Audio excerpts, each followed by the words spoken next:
Pour Aubalmakeni, Audenga Donoye, Amarasila, jury chercheur. Et Anyembe Fenola, ko Asimin Guita, ko Macron Kumba Aka.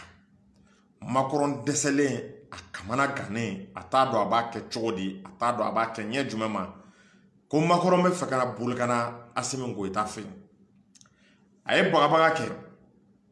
a Desera Bagabagala. Aye Diem aye Union Européenne blaga Mali sanctionné. Ka CEDEAO bla Mali contrôle. Est-ce qu'il y a famu? Ka Mali don choukou bla Mali la. Ka envoyé on Tchad nounou. Ka nounou mpe choukou bla Mali la. Assimi yi Macron yi seko soukou peke. Ka be Mali déstabilisé mais ala ma Mali di ama. Macron décelé ou la. Anana kana mouneye. Aya ka ministre des Affaires étrangères ci o ma golofa aka ambassadeur awlu bla o ma golofa Macron yere de be festa ki soko donné ka bana Mali konna la kana Assimi Goïta rencontrer amboraka au nouvelle de soro France dum amana jamana rencontrer e ba soro abi la maloya abi la jaba abi bruja ali kardan kunu amaye ka fo o ye bara minke anga convoi mina tara bayangara fo ministre sababa koro u bora ka fo ko lu ka drone de convoi sécurisé ina fo moyen te anga armée bolo ka anga convoi sécurisé bon aya ye ko Macron menali kabna Assimi voir ni kuya danera mane kuma fo ngaka Macron era ka nali toyin aka ka ministre do ci aka premier ministre ou bien ni chimi me ada aka fo aka do mo do da ka chide no da o kana kana fo Assimi. Quel est le niveau là? Amana yonege Macron reçoit ni ma fara ka ke amewati na abiga crédibilité tient abake sababuye ka dutu do Malido yere akli konna la Malido ndo be songa fo ko amala kambe France kele ko est-ce que en réalité France kele li dusube angoro kamba fo ame France kele est-ce que en réalité on est France bolo tenyo est-ce que on est France te ka baraka dukola aba dogo Malido ndo be ni ngali ke Macron me kana pour que kanga présent la crédibilité kaba ka crédibilité la no anda kumba ere mi mena ofo awye aya partager Macron na kumba wallahi ko flatter na kumba te fa Russie de kana Macron te fa Russie installer les Mali konala a te fa Russie installer les Sahel kono Macron te fa Russie installer les esi ya famu ame sous région parti mena te fa Russie installer les na wakli bala ou ya do mo ko na ko Wagner bena alors que Wagner tena Mali ni Russie era de ba traité français yoro bege shoni Macron ko Mali be ta mercenaire ta ko Mali bi bolo di mercenaire ma mais en réalité Mali ti bolo di mercenaire mare a se ga fo ko Mali bi bolo di Russie ma parce que rien n'empêche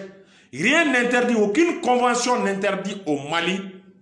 d'avoir des relations avec la Russie. Mais au tisse ko forêt ou ba forêt ko Wagner manana pour ni Wagner nana ko be Mali sanctionné ou be ka baga ni Wagner ko kuma de ko mercenaire russier mais en réalité au te fait Russie les nations prévu bayira lula Abdoulaye Diop taraga prévu bayirula ka yurula ko mercenaire tenale ka yurula ka ni Russie be ka traité ka yurula ko ani accord su juma mani Russie che mais au bela ko France ko ka tanto ko fo aka amaluka an la jaba. Ore senfe iba e ka fo Assimi Goïta Macron décelé abega essayer ka ba kunda ekan ka bena Mali la parce que ay keninge ka washile ke ayaye bagabaga ti marché ayaye peuple malien olu yere de déterminer le peuple malien yere de français fait donc français dumba do aller se ga tout Sahel là tant que amadia population a don c'est ça ko Allah ka di dirigeant ye na mane population ale se ka to Sahel la abena le mune la parce que abado Assimi ko kada ka population abe fe kana kabena Assimi akli yelema Assimi yera ka population la convaincu France ka to Assimi yera ka population la convaincu pour que France ka est-ce qu'il y a faut continuer Mali konala a mago be sans Assimi yera de ka formule do yini ka formule do trouver pour que la France puisse rester au Mali France ka intérêt comment France kariyalen do k'i ŋunuma France ka intérêt kama France kariyalen do k'i da France ka intérêt kama France kariyalen do a b'a jɔ ni fifala ye k'i fifa tubabu De Gaulle ye min fɔ ko la France n'a pas d'armée la France a des intérêts a b'a kalama o baara o de bɛ ka waleya la France n'a pas d'armée mais la France a des intérêts donc u nana ka na mun de yira an na u nana ka na mun yira an na u nana ka min yira an na o de ye k'a fɔ esi y'a faamu k'u bɛna Asimi nɛgɛ a ka Russie ko dabila ko in bɛɛ ye de ka Asimi nɛgɛ ni Asimi ko ko Russie kana na sa wallahi mɛ kuma dɔ fɔ ye France b'a fɔ k'an ka transition kɛ fo 2020 et fo 2030 n'a fɔra esi y'a faamu ko Russie tɛna France b'a fɔ k'an ka transition la taa fo 2030 n'a fɔra ko Russie tɛna an ka élection ko France b'a fɔ ko k'a kuma bila n'a fɔra ko Russie tɛna France pɛrɛlen don Mali mana diɲɛ ko o ko kɛ k'i ɲɛ ci a kan aw m'a ye Tchad coup d'état France ɲɛ ci a kan sinon Idriss Déby mana bɔ yen n ko assemblée président de tun bɛna jamana ɲɛmɔgɔya la Tchad denmisɛnnin min bɛ yen a ye coup d'état de kɛ mais France ɲɛ ci o coup d'état kan France ni Tchad petinin bɛ ka baara kɛ ɲɔgɔn bolo u b'u bolo di ɲɔgɔn ma o de la an ka dirigeants u ka Ala ta u ka jɛ France ka dɛmɛ kɔ u ka Ala ta u ka ban France la u ka Ala ta u ka peuple malien lajɛ u ka France to yen u k'u tɛgɛ di Russie ma Russie u bɛ Mali la Russie ka coopération bɛ an bɔ u k'a fɔ France ye Macron mana na Mali la Assimi ni Macron ka sigi ka discuter France ka soldats bɛ taa wagati jumɛn France ka effectif tɔ bɛ réduit wagati jumɛn France b'a ka camp ninnu tɔ bɛ transférer armée malienne ma wagati jumɛn France ka base bɛɛ bɛna armée malienne bolo wagati jumɛn je pense que o point ninnu de kan ka discuter o point ninnu de kan ka négocier Assimi man ka kuma wɛrɛ tandi France ma tuguni nin b'a yira ko France dɛsɛ cogo man ɲi donc u tɛna fara an na olu de bɛ ka CEDEAO su sisan an b'a ye u bɛ ka politique min kɛ politique dɔ b'i bagabaga dɔ b'i nɛgɛ dɔ b'i bagabaga dɔ b'i nɛgɛ ni CEDEAO bɛ k'an bagabaga wagati min na i b'a ye France bɛ na a b'a essayer k'a kɛ ko a y'an teri ye ni France bɛ k'an bagabaga wagati min na i b'a ye CEDEAO bɛ na k'a bɛ fiɲɛ bɔ da dɔ d'a ma o bɛ k'an kɛ denmisɛnnin de ye dɔ bɛ an bagabaga dɔ bɛ na k'an nɛgɛ dɔ b'an bagabaga dɔ b'an nɛgɛ dɔ b'an bagabaga o bɛ an digi k'an digi k'an digi k'an digi fo k'an se an dan na France ka stratégie filɛ nin ye donc o bɛ o politique min b'u kɔnɔ a b'u kunna de k'anw ka 5 colonels de k'olu ye coup d'état kɛ k'olu bɛ siran ko n'i ye bagabaga dɔɔni kɛ dɔrɔn ko ka nɛgɛnni dɔɔni kɛ ko ninnu k'an ka colonel ninnu bɛ girin ka sɔn u ka fɔta ma parce que a b'u kunna ko olu bɛ k'a ɲini k'u ka arrière de protéger olu sirannen don k'u ye coup d'état fila kɛ aw m'a ye an ka colonels n'u ye cɛya kan fɔ ou bien an ka premier ministre n'u ye cɛya kan fɔ u bɛ girin ka bagabaga kɛ ko vous êtes un gouvernement issu de 2 coups d'état ou bien vous êtes l'auteur de 2 coups d'état o bɛ girin k'o don an ka mɔgɔw kunna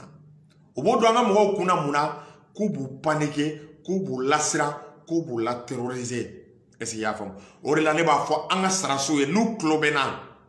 n'u tulo bɛ na n'u tulo bɛ na n'u tulo bɛ na est-ce qu'il y a faamu u kana sɔn ka tan di Macron ma n'u tulo bɛ na France bɛ ka tulokɔrɔ kuma duman min fɔ u kana lamɛn dɛ a bɛɛ ni Ala cɛ anw ka Mali